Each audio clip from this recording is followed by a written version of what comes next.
I should probably start this off by saying that Illumination movies usually aren't for me. The studio is obviously loved by a massive audience and the box office receipts don't lie.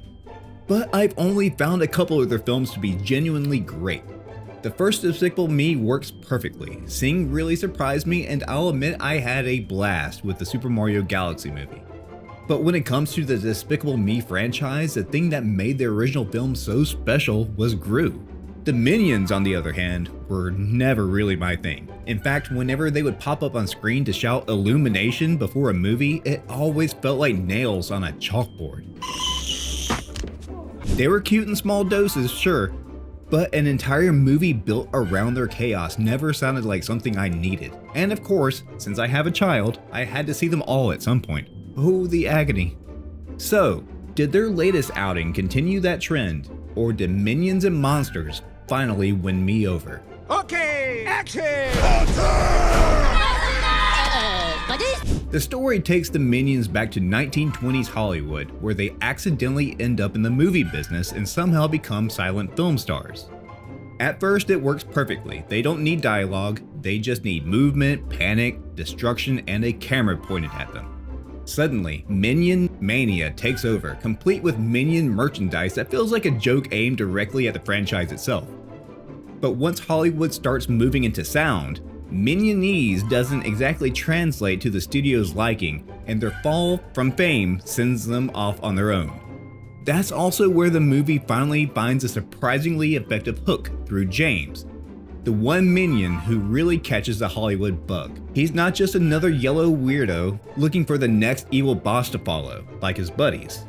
James develops a real passion for making movies, and when no one else wants them anymore, he's the one who decides they should make a film on their own.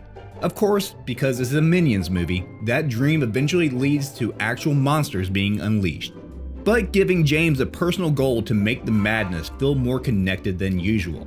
What really surprised me is that Minions and Monsters checks a bunch of boxes for the kind of movies I love.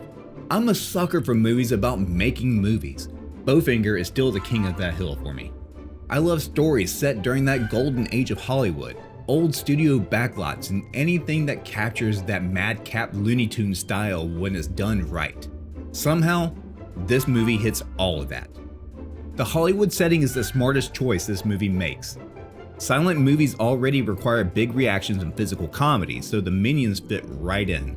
Throw in studio backlots, monster pictures, and Hollywood egos, and suddenly their whole routine makes way more sense than it usually does.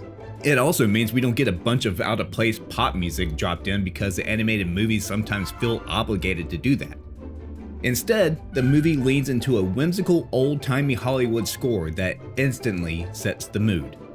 That style works hand in hand with the film's pacing. The sight gags come fast, the explosions are constant, and the whole thing has this frantic, ridiculous Looney Tunes quality. The studio lot in the movie even feels a lot like the Warner Brothers lot, right down to the WB initials connected to the studio execs, which feels like a pretty intentional wink.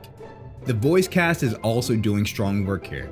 Christoph Waltz is great as Max, an old school filmmaker who inspires James and Henry, while Jesse Eisenberg brings the right nervous quality to Dort, a supposedly alien robot who clearly has more going on. Zoey Deutch is also having a lot of fun as Debbie, giving the movie a little more snap whenever she shows up. Yet none of them feel like they're trying to make the material bigger than it needs to be. But the MVP of the whole thing is Trey Parker as Goomy, the monster at the center of the story. Parker is genuinely hilarious here, and every time the movie starts to drift into more familiar animated sequel territory, he pops back in and gets a laugh. Goomy could have easily been a big goofy creature, but Parker gives him this strange comic personality that fits perfectly with the movie's old school monster movie silliness. The third act is where Minions and Monsters does start to become more formulaic. The monster mayhem gets bigger, the action ramps up, and the movie starts to feel a little more standard animated finale. It's not bad at all, but it does lose some of that fresh Minions invade old Hollywood charm that makes the first half so much fun. But the movie moves so quickly that it never becomes a major issue. At a brisk 90 minutes, Minions and Monsters doesn't overstay its welcome.